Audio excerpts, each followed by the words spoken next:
Hello YouTubers out there, this is Jerry Saravia at the Movies, and today we have a special edition of Jerry at the Movies, which is called Separating the Art from the Artist, part, 170, because these kind of things come up so often, and of course I've discussed this before in detail a few years ago with regards to Woody Allen and Roman Polanski. Now those celebrities will not be reiterated on this show, but I will discuss this one that did come up on Entertainment Weekly a couple of weeks ago with the Guardians of the Galaxy on the cover.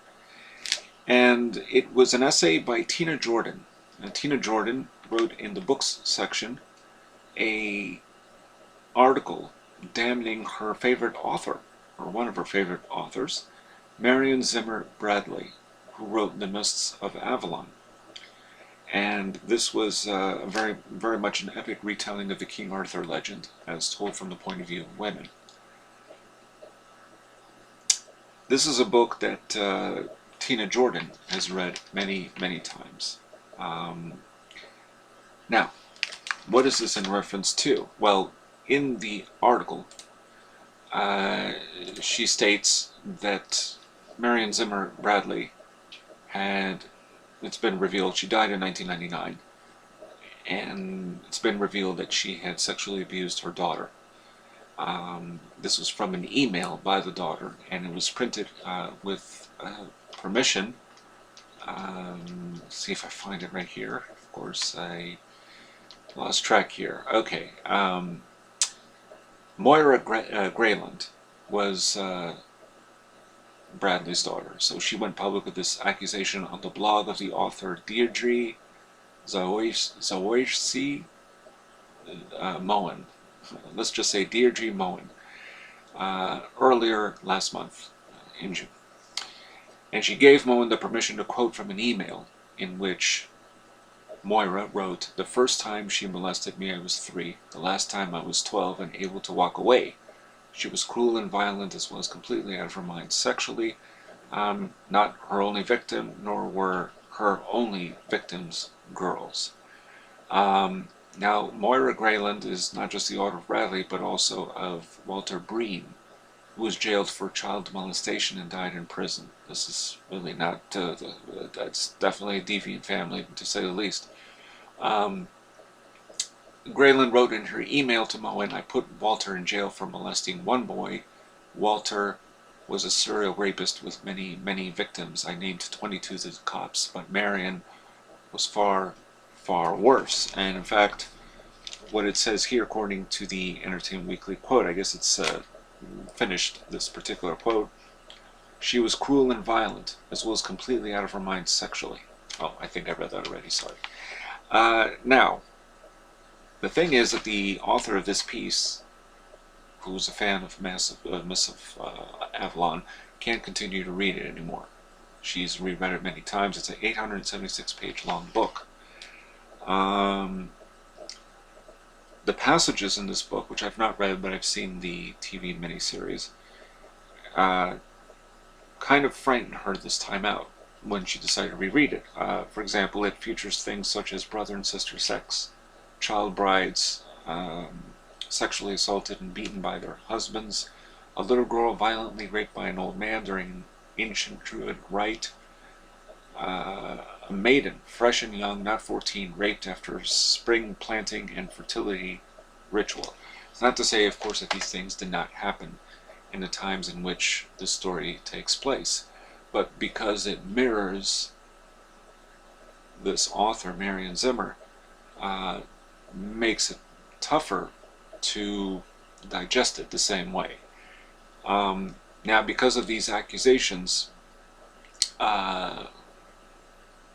the Dark Over stories, let's see if I find this here.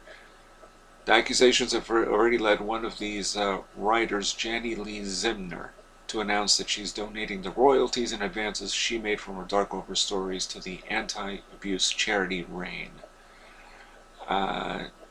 She remains proud of the Dark Over stories that she wrote and respects the many fellow writers who also got their start in the pages of these anthologies, so on and so forth. Many have said they would not be reading Bradley's novels again, And the Hugo Award-winning author John Scalzi called the allegations horrific, and so on and so forth. This is child abuse. We'll never recommend any of our work again. You can't cover shit in gold leaf and think, and then claim it doesn't stink. That's an interesting quote there. But the question is, can you separate the art from the artist? Now, in this case, it mirrors each other, so it's a little hard not to. It is hard to separate them. But can you typically? And that's a tough question, because the thing is that nowadays we are so encumbered with stories about celebrities, their private lives. We know so much now that we didn't know before. There used to be an air of mystery. I mean, did we have to know that this situation happened? Yes, it's good for the daughter to come out and finally reveal this. It was done in an email. I mean, decided to publish it. Okay, it's her private business. And obviously it has caused issues with people that love this book and the author. But I'm not saying that it shouldn't have been revealed. Child rape is a very known reality, and still happens, and of course needs to be discussed and dissected and dealt with. But in general, can you separate the two? And it's still a tough question. I really don't know.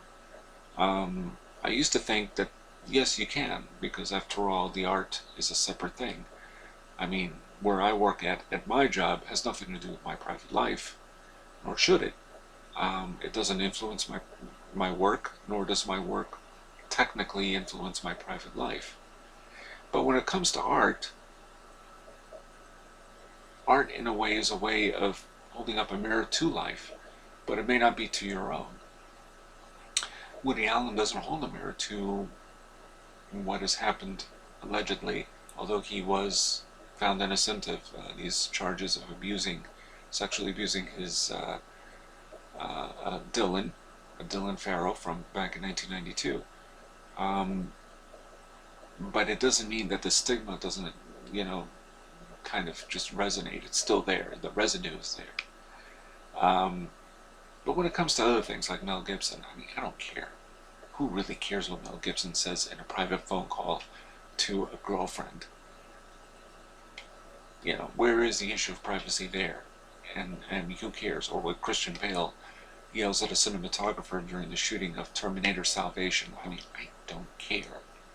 Because people have reacted like, wow, that's the first actor that's ever yelled, to people on the film set to be quiet so he can concentrate. No, hardly. And in fact, you can also look at Polanski for that one. He used to fire his gun, a starter pistol, I believe, during the making of Rosemary's Baby, just to get everyone's attention, or pull, a hair strand that was illuminated by the light from Faye Dunaway's head on the set of Chinatown. I mean, he also had altercations with Jack Nicholson on the set of Chinatown. I mean, for God's sakes. But the thing about these stories is that nobody was recording them on some sort of recording device and then publishing them for everybody to hear. That's where things have changed. Chinatown was in 1974, we're now in 2014. So 40 years later, things have really changed. And the truth is that most people now know more about celebrities' personal lives than they do about the work that they do in the first place. That's shameful, but that's the way the world works. I'm not saying everyone should be immune to it, of course not. I mean, if you commit murder, O.J. Simpson, alright, I guess we could still say it's alleged, because he was found innocent but not in the civil trial, but let's not open that bag of worms. But in general, you should look at other things that matter. When it comes to murder, yes, that's different. Child rape, certainly. Don't get me wrong.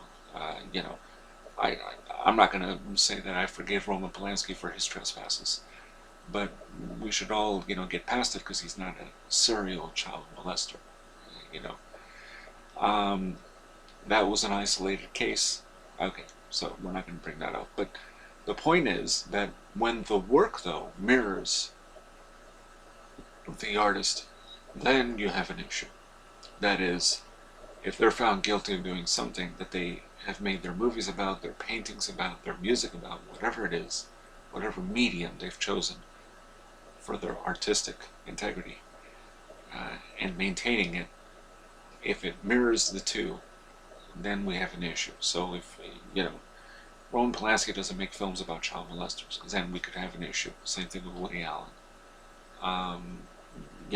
But of course, some people have forgiven Woody Allen, but not so much Roman Polanski, because Roman Polanski fled the country and Woody Allen went through the trial and was found innocent. So,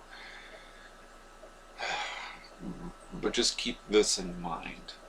It's all about the context, and remember that today, people know more about the private interior lives of artists and celebrities than they do about the work and their art. That something is wrong with that. That's just in general across the board. Regardless of how one's life is tainted by what they do and what they're accused of, this is what we know. Kevin Costner, who said on the Actors Studio back, I think it was in 2002, he was interviewed for that show. That's back when that was 1 hour long and uninterrupted, no commercials.